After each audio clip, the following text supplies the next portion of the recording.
उसी साल उनका एक और पेपर पब्लिश हुआ जो सरफेस टेंशन ऑफ लिक्विड्स पर बेस्ड था। लॉर्ड रेले की नजर इस पर पड़ी और उन्होंने रमन को एक लेटर लिखा। इस तरह दोनों के बीच पत्र व्यवहार शुरू हो गया। रेले को सपने में भी अंदाजा नहीं था कि जिसे वो प्रोफेसर समझ रहे थे वो महज 18 साल का एक लड़का था। साल 1907 में रमन ने एमए की डिग्री ली और वो भी हमेशा की तरह टॉप मार्क्स के साथ। उनके फिजिक्स के प्रोफेसर रिचर्ड लेवलन जोन्स चाहते थे कि रमन विदेश में जाकर फिजिक्स की आगे की पढ़ाई करें। वैसे खुद रमन की भी यही इच्छा थी, पर किस्मत ने उनके लिए कुछ और ही सोच रखा था। उन दिनों कस्टम यह था कि जो कोई भी किसी वजह से विदेश जाता था उसे एक मेडिकल टेस्ट पास करना होता था। तो रमन का भी मेडिकल टेस्ट कराया गया और जिस डॉक्टर ने उनका टेस्ट किया उसने साफ बोल दिया कि रमन इंग्लैंड की ठंड बर्दाश्त नहीं कर पाएंगे और इसलिए रमन को इंग्लैंड जाने की इजाजत नहीं मिल पाई। हायर स्टडीज के लिए रमन विदेश तो नहीं जा सके, पर उन्होंने हिम्मत नहीं हारी। उन्होंने फैसला कर लिया था कि वो सरकारी नौकरी के लिए आवेदन करेंगे। पर यहां भी वही दिक्कत थी, सरकारी नौकरी उसी को मिल सकती थी जो विदेश से पढ़कर आया हो। उन्होंने कलकत्ता यूनिवर्सिटी से फाइनेंशियल सिविल सर्विसेज का एग्जाम देने का मन बनाया। यह एग्जाम क्रैक करना बेहद मुश्किल माना जाता था और इसमें कट थ्रोट कंपटीशन भी बहुत था। और सबसे बड़ी बात तो यह थी कि एग्जाम की तैयारी के लिए रमन के पास सिर्फ 1 महीने का वक्त बचा था, क्योंकि वो तो फिजिक्स की पढ़ाई के लिए विदेश जाने की तैयारी कर रहे थे। खैर, इसके बावजूद रमन ने दिल छोटा नहीं किया, बल्कि एक तरह से उन्होंने खुद को चैलेंज कर लिया था कि वो खूब दिल लगाकर पढ़ाई करेंगे और एग्जाम पास करके दिखा देंगे। लेकिन एक दिक्कत और थी, वो ये कि जो विषय उन्हें पढ़ने थे वो उनके लिए एकदम नए थे, जैसे हिस्ट्री और पॉलिटिकल साइंस। रमन के सामने एक बड़ी चुनौती थी, पर वो मेहनत से अपनी तैयारियों में जुटे रहे और आखिरकार उनकी कड़ी मेहनत रंग लाई। एक बार फिर से उन्होंने टॉप करके दिखा दिया था। ये एक बहुत बड़ा एग्जाम्पल था कि अगर इंसान पूरी ईमानदारी से मेहनत करे तो क्या कुछ हासिल नहीं कर सकता। और इस तरह 19 साल की उम्र में रमन ने असिस्टेंट अकाउंटेंट जनरल के तौर पर कलकत्ता में इंडियन फाइनेंस सर्विसेज ज्वाइन की। बेशक उन्हें साइंस से बेहद प्यार था, पर उन्होंने पूरी मेहनत और ईमानदारी से अपनी नौकरी की। उन्होंने पूरे तन मन से अपने काम पर भी ध्यान देना शुरू किया। साइंस को भूल पाना उनके लिए मुश्किल ही नहीं, नामुमकिन था। इसलिए वो अभी इसे गुड बाय नहीं बोल पाए थे। अपने घर में उन्होंने एक छोटी सी लेबोरेटरी बना रखी थी, जहां वो खाली वक्त में एक्सपेरिमेंट करते रहते थे। वैसे अभी उनकी साइंस जर्नी का एंड नहीं हुआ था। जब वो कलकत्ते में थे तो एक दिन काम पर जाते वक्त उन्हें IACS यानी Indian association for the cultivation of science का एक बोर्ड दिखाई दिया। रमन तुरंत अपनी ट्रेन से लगभग कूदते हुए उतर गए और बिल्डिंग के अंदर चले गए, जो इंडिया का फर्स्ट रिसर्च इंस्टीट्यूट था। वहां उन्हें आशुतोष डे और अमृतलाल सरकार मिले, जो वहां के ऑनररी सेक्रेटरी थे, और वहां के फाउंडर महेंद्र लाल सरकार के बेटे भी थे। IACS का अब वो रुतबा नहीं रहा था जो कभी महेंद्र लाल सरकार के वक्त में हुआ करता था। ऐसे में सीवी रमन ने जब उनके सामने वहां काम करने की इच्छा रखी तो उन्होंने खुशी खुशी उन्हें लेबोरेटरी में अपनी मर्जी से काम करने की इजाजत दे दी। रमन IACS के पास ही घर लेकर रहने लगे। उनके घर में एक दरवाजा था जो सीधा IACS की लैब में खुलता था। IACS उन दिनों कोई नई रिसर्च या पेपर पब्लिश नहीं कर रहा था, यानी सिंपल शब्दों में बोले तो वहां नई रिसर्चेस की तैयारी चल रही थी, जिसके लिए रमन दिन रात मेहनत कर रहे थे। ईमानदारी के साथ अपनी ड्यूटी पूरी करने के बाद रमन को जितना भी वक्त मिलता, चाहे सुबह, शाम या फिर अक्सर देर रात गए, वो IACS में ही गुजारा करते। वो अपने काम में इस कदर डूब जाते थे कि उन्हें वक्त का पता ही नहीं चलता था कि कब रात गुजरी और कब सुबह हुई।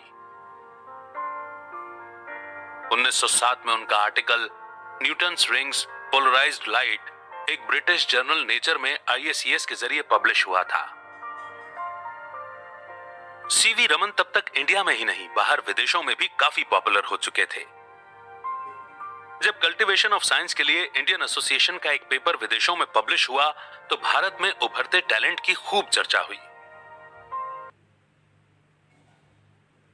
IACS उस पेपर से इंस्पायर्ड था जिसे सीवी रमन ने पब्लिश करवाया था, और इसके बाद उन्होंने 1909 में कल्टीवेशन ऑफ साइंस के लिए एक बुलेटिन भी स्टार्ट कर दिया था। लेकिन तभी रमन की जिंदगी में एक और नया मोड़ आया। रमन सरकारी नौकरी में थे, यानी सरकार उन्हें जहां मर्जी वहां ट्रांसफर करके भेज सकती थी। इसीलिए 1909 में उन्हें बर्मा के रंगून शहर यानी आज के म्यांमार जाने का हुक्म मिला, जो तब ब्रिटिश रूल के अंदर था। रमन को अपनी IACS की नौकरी पसंद थी, क्योंकि यहां उन्हें इंडिपेंडेंट तौर पर रिसर्च करने की पूरी छूट थी, और साथ ही वो अपनी जॉब को लेकर भी लॉयल थे। इसलिए वो खुशी खुशी म्यांमार जाने को तैयार थे।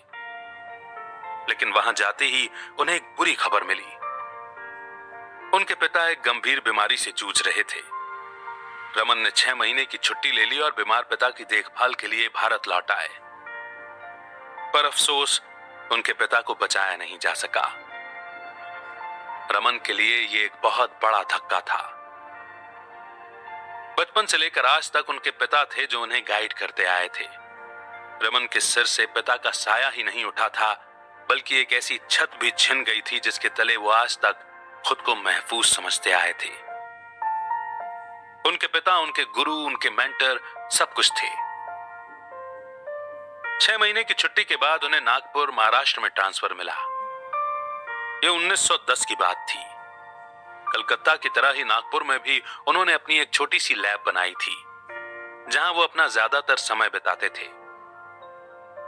एक असिस्टेंट अकाउंटेंट जनरल के तौर पर उनके बेहतरीन काम को देखते हुए उन्हें अकाउंटेंट जनरल प्रमोट कर दिया गया, और इस बार उनका ट्रांसफर फिर से कलकत्ते हो गया था। यह 1911 की बात थी, और रमन एक बार फिर से पहले की तरह IACS में काम करने लगे। IACS धीरे धीरे पॉपुलर होता जा रहा था। 1915 में कलकत्ता यूनिवर्सिटी ने उनसे गाइडेंस लेने के लिए रिसर्च स्कॉलर उनके पास भेजने शुरू किए। अगले साल बाकी यूनिवर्सिटीज जैसे Allahabad University, Rangoon University, Queens College Indore, Institute of Science Nagpur भी अपने रिसर्च स्कॉलर्स उनके पास भेजने लगे। सीवी रमन अब कई लोगों की आंखों में चढ़ चुके थे। उनमें से एक थे आशुतोष मुखर्जी, जो हमेशा से ही सीवी रमन के कामों में बड़ी दिलचस्पी रखते आए थे। आशुतोष मुखर्जी IACS के एग्जीक्यूटिव मेंबर और कलकत्ता यूनिवर्सिटी के वाइस चांसलर थे। 1914 में उन्होंने रमन से फिजिक्स के पायलट प्रोफेसर की पोजीशन के लिए अप्लाई करने को कहा। 1913 में श्री तारकनाथ पायलट ने इस पोजीशन की नींव रखी थी। हालांकि आशुतोष मुखर्जी को शक था कि शायद रमन ये ऑफर एक्सेप्ट नहीं करेंगे, क्योंकि तनख्वाह थी सिर्फ 600 रुपए, जबकि रमन अकाउंटेंट जनरल के तौर पर इससे कहीं ज्यादा यानी कि 1100 रुपए महीना कमा रहे थे। लेकिन आशुतोष मुखर्जी की हैरानी का उस वक्त ठिकाना नहीं रहा जब रमन ने ऑफर सुनते ही जॉब एक्सेप्ट कर ली और 1 दशक पुराना अपना सिविल सर्विस का करियर छोड़कर राजा बाजार साइंस कॉलेज में फिजिक्स के पायलट प्रोफेसर बनने को तैयार हो गए। दरअसल राजा बाजार साइंस कॉलेज की स्थापना कलकत्ता यूनिवर्सिटी ने ही की थी। रमन को एक तरह से यह भी तसल्ली हो गई थी कि अब उन्हें आए दिन ट्रांसफर भी नहीं होना पड़ेगा, और इस तरह सिर्फ 27 साल की उम्र में वो एक फुल टाइम कॉलेज प्रोफेसर बन गए। कलकत्ता यूनिवर्सिटी में फिजिक्स के पायलट प्रोफेसर के तौर पर पढ़ाते हुए उन्हें 2 लेबोरेटरीज में काम करने का मौका मिला। इसमें से पहली उनके अपने ही कॉलेज की थी और दूसरी IACS की लैब थी। इसी बीच अमृतलाल सरकार, जिन्होंने अपनी पूरी जिंदगी IACS के नाम समर्पित कर दी थी, उनका 1919 में देहांत हो गया। उनके जाने के बाद sir CV Raman honorary professor और IACS के सेक्रेटरी के तौर पर अपॉइंट किए गए। IACS में बिताए हुए वो दिन सीवी रमन की जिंदगी के बेहतरीन दिनों में से थे। हालांकि कलकत्ता यूनिवर्सिटी के सीनेट में कई ऐसे लोग भी थे जो सीवी रमन को आईएसआईएस की सेक्रेटरी बनाए जाने के खिलाफ थे। इसकी एक वजह यह थी कि रमन के पास पीएचडी की डिग्री नहीं थी, जो विदेश जाकर ही मिल सकती थी। पर रमन ने भी सोच लिया था कि वो विदेश जाकर डिग्री नहीं लेंगे। मामला कहीं ज्यादा तूल न पकड़ ले, यही सोचकर 1921 में कलकत्ता यूनिवर्सिटी ने उन्हें ऑनररी डॉक्टरेट अपॉइंट कर दिया।